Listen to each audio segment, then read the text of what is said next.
Eu confesso que nos poucos anos que eu tenho de vida e que eu iniciei essa busca por pesquisar sobre o Monsenhor Oliveira, por ser Oliveira, eu me deparei com histórias, com memórias e com relatos que de fato marcam a preciosidade que foi o Monsenhor Oliveira para essa terra. Um dos marcos, uma das memórias afetivas, religiosas e de costumes que nós guardamos do Monsenhor Oliveira é a caminhada do dia 13 de maio.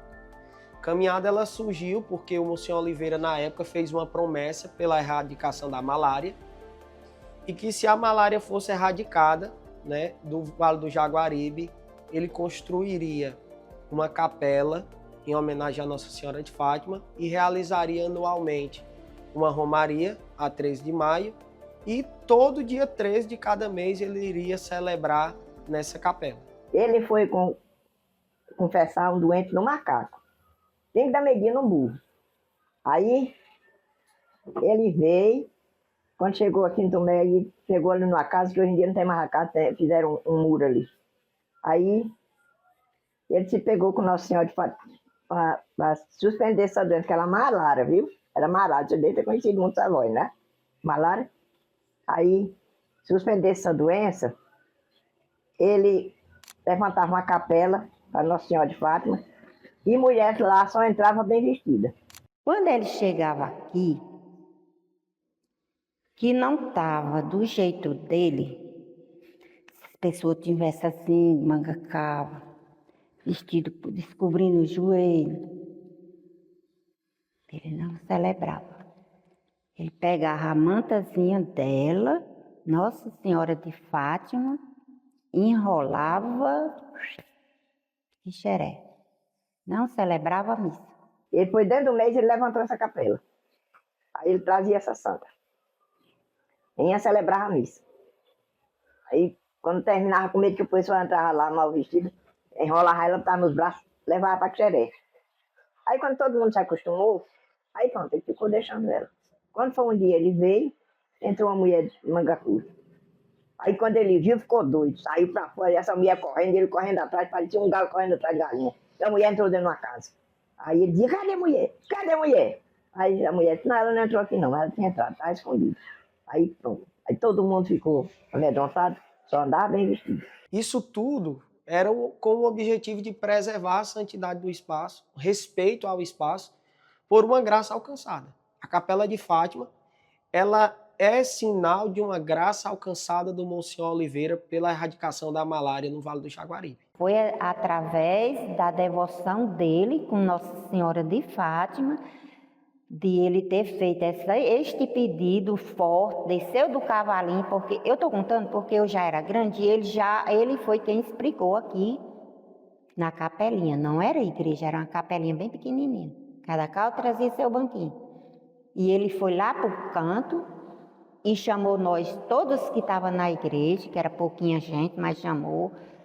Aí levou para lá e disse, e todos nós rezemos. E ele pediu assim, eu estou pedindo para que vocês entrem nessa capelinha, nunca entre de vestido curto, nem de manga cavas, assim, tem que ser a manga aqui, a roupa aqui.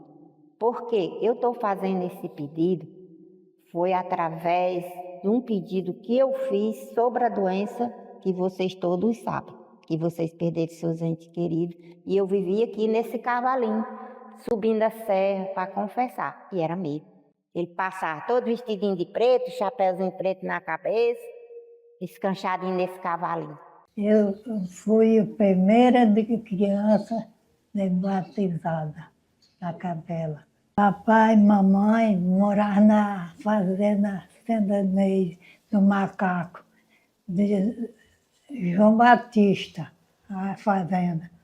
Papai, vaqueiro dele. E ele, gente papai, o padre. Eu ia muito lá, comia coada, queijo, mamãe fazia queijo, ele gostava muito lá. Foi o dia, mamãe estava gestante. ele disse, vou pedir a coisa à senhora. Pode pedir. O menino nascer, eu quero saber dele, mas Nossa Senhora. Mamãe está certa. A capela era pequenininha, pouco mais do que essa sala aqui, a primeira capelinha, né? Eu estava assistindo uma missa e tinha muita gente, eu estava lá de fora. Não era muita gente, é porque era pequena a capela, né? Eu fiquei pelo lado de fora. Isso na época do inverno, eu não lembro se foi maio ou em junho, final de inverno. Aí formou-se um tempo de chuva, aqui muito próximo, né? E lá vem a chuva se aproximando e o pessoal correndo. Nessa época, meu vizinho aqui, Aino Batista, não sei se você conheceu, tinha um alpendre bom na frente da bodega, encheu de gente no alpendre e onde tinha uma sombra o pessoal corria, né? E antes da chuva chegar, o se preparando, né? Aí eu fiquei na frente da igreja, escutando, estava gostando, na hora do sermão, estava gostando, fiquei lá, escutando. Aí ele foi, gente, não saiu não. Em Fátima, né? Era em Portugal, né? Tem gente que assiste uma missa todinha debaixo de chuva, né? Isso é fé. Aí olhou de novo o tempo e disse, não vai chover não, não vai chover não. Mas ele não acredita, como não sou de mentira. A chuva vinha aqui nos olhos da gente, ela vinha aqui dentro desse cercado que tinha aqui, né? Acredita? Eu olhei também para a chuva, olhei para ele e fiquei lá, né? Quando cuidei, passou-se o tempo, o pessoal voltaram para lá e a chuva não chegou, né? E ele em cima do palco. Aí foi disso. Meus filhos, tenha fé. Tenha fé. Nossa Senhora vai abrir o seu manto. E vocês tenham paciência, nós vamos terminar a missa e não, só vai chover depois. Cadê a fé de vocês? Meus filhos, tanto que eu explico o que é a fé. E cadê a fé de vocês? Vocês vêm fazendo romaria, vocês dizem que vêm fazendo sacrifício, vêm de pé descalço, vêm, mas cadê a fé de vocês? Só vai chover quando terminar a missa. Nossa Senhora vai abrir o seu manto e já, assim, aquele serenozinho bem fininho. Choveu não. Choveu depois da lagoa, como por exemplo aquelas últimas casas por lá. Choveu depois da minha rua para lá. Choveu para lá, mas aqui não choveu. Aí eu acredito que aí já foi um milagre. Quando o Monsenhor Oliveira fez a promessa à Nossa Senhora de Fátima, pedindo a erradicação da malária na região, era um período não muito distante das próprias visões de Fátima lá em Portugal. Então, ainda era uma devoção recente na igreja e ele já tinha muita fé a partir dessa devoção. E as romarias, a romaria que seguiu a graça, né, que Monsenhor Oliveira tinha pedido, ela é um sinal, primeiro, de que nós, povo de Deus, estamos sempre a caminho. Então, o fato de se pôr em caminhada para a Chapada, para agradecer à Mãe de Deus por tanto amor, por sua intercessão, seja nesse momento pontual lá da malária, da cura da malária, seja outras graças que vêm depois, é um sinal para nós de que, não só nesse momento de romaria, mas constantemente, nós, igreja, temos que estar a caminho.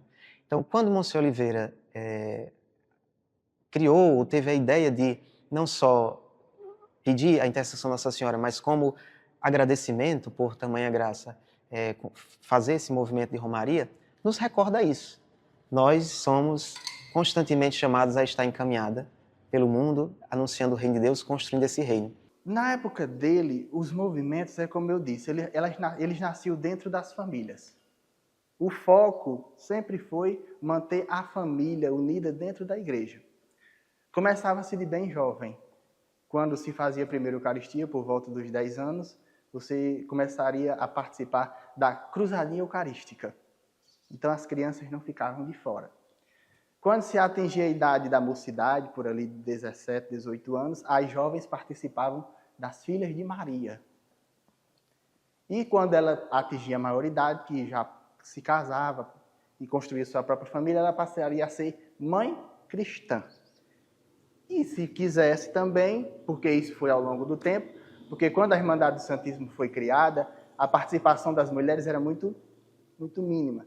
Mas tinha, sim, também mulheres que participavam da Irmandade do Santíssimo, da Irmandade de Nossa Senhora do Carmo, da Ordem Terceira de São Francisco. Então, Quixeré estava rodeada dos movimentos e irmandades. Monsenhor Oliveira chegou a dizer que se o diabo viesse a Quixeré, ele teria que vir de helicóptero, porque por terra ele não passaria, porque as irmandades não deixariam ele passar. Porque além de estarem completas, elas estavam espalhadas por todo o território de Quixeré. Isso é uma coisa muito interessante. Para o diabo vir a Quixeré, ele teria que vir de helicóptero, porque por terra as irmandades não deixariam. O Senhor é meu pastor e nada me faltará. Sempre ele gostava de dizer. E sempre não era cansativo as missas que ele fazia. A gente, quando era na Semana Santa, o meu pai, Joaquim Isidório, que é o esposo de Dona Maria Hilda Lopes, ia na quarta-feira logo de cinza. Passava quarta, quinta e sexta e sábado e domingo com ele lá, ajudando. Uma das marcas do período em que Monsenhor Oliveira iniciou seu ministério, antes do Concílio Vaticano II, foi a religiosidade popular e as devoções. E ele desenvolveu isso muito bem. Algo que, na verdade, já surge naturalmente no meio do povo, mas há muitos padres que também ajudam e acompanham nesse desenvolver das devoções. Essa é uma marca que eu acho que ele iniciou e continuou com o tempo, e é muito importante, desde que essas devoções estejam orientadas para aquele que é o seu fim, a sua finalidade, que é o seguimento a Jesus Cristo. E acho que o Monsenhor Oliveira começou isso, mas principalmente o encaminhamento pastoral que a paróquia foi recebendo com os seus sucessores desenvolveram isso muito mais, principalmente olhando o trabalho do Padre Diomedes com as comunidades, com os diversos pastorais, e os párocos que seguiram também por esse caminho, Alessandro, Eliton, Ivanildo. Mas eu diria que uma das marcas dele que ainda permanece é essa forte devoção, esse forte sentimento religioso de fé que está no povo de Quixeré. E ainda hoje, inclusive, repito, de pessoas que nem o conheceram, mas receberam essa herança dele. Então, essa devoção, quando ela é direcionada para o seguimento de Jesus Cristo, ou seja, que cada um de nós seja cada dia mais parecidos com ele, então ela, de fato, é um grande sinal do reino de Deus. Monsenhor Oliveira está presente em cada canto do Quixeré. Embora não seja muito falado, mas ele está. Porque um homem que, mesmo tendo suas preocupações eclesiais que não eram fáceis, pela questão de não ter comunicação, não ter transporte, ter que assistir toda a área de Quixeré, no começo no lombo do animal, depois quando começaram a aparecer os transportes, ter toda essa preocupação, era um homem que se preocupava com o social, com quem estava sofrendo, com quem estava passando fome. E se hoje Quixeré tem esse traço, esse desenho, até essa organização, nós devemos a Monsenhor Oliveira. Porque um homem que se preocupou em traçar ruas, um homem que se preocupou em abrir estradas, um homem que se preocupou com a saúde, né? Nós tínhamos o ambulatório Santa Luísa de Marilac, que foi uma criação dele. Era uma pessoa voltada para o social. Então, em cada canto de Quixeré eu vejo a preocupação e o dedo do Monsenhor Oliveira. Onde você chegar e perguntar, principalmente as pessoas mais idosas, ele estava presente em tudo que se fazia em Quixeré, ele estava presente, mas não era para se apresentar, era pela sua preocupação com o seu povo, pelo social, pelo melhor. Ele sempre estava à frente, sempre. De uma maneira discreta, mas sempre estava presente. Então eu vejo Monsenhor Oliveira em cada canto dessa cidade, em cada canto Monsenhor Oliveira está presente. Monsenhor Oliveira, no seu tempo, pôde expressar o que é dedicação ao ministério.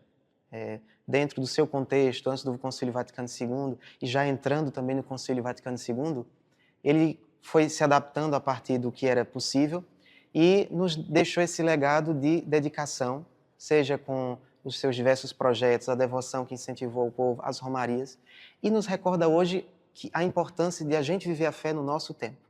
Então, mais do que simplesmente repetir o exemplo, o testemunho de Monsenhor Oliveira dentro do seu contexto, é tomar o seu ardor para viver este evangelho hoje, no nosso contexto, na nossa situação. Como eu lembrei a ideia do Papa Francisco, de uma igreja em saída. Então, que a gente hoje, no nosso contexto, possa ser essa igreja em saída ao encontro dos outros e que o exemplo de Monsenhor Oliveira, sua garra, sua força, seja modelo para a gente também ser firme e forte hoje na nossa missão.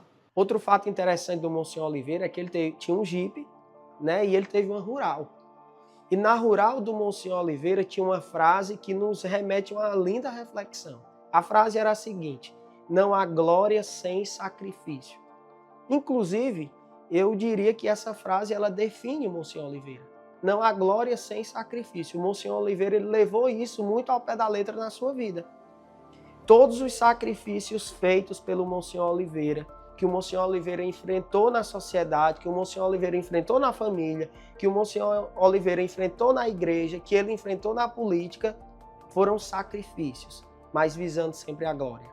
Então não há glória sem sacrifício. Estava escrito na Rural do Monsenhor Oliveira e eu acho que era a frase que define a sua vida.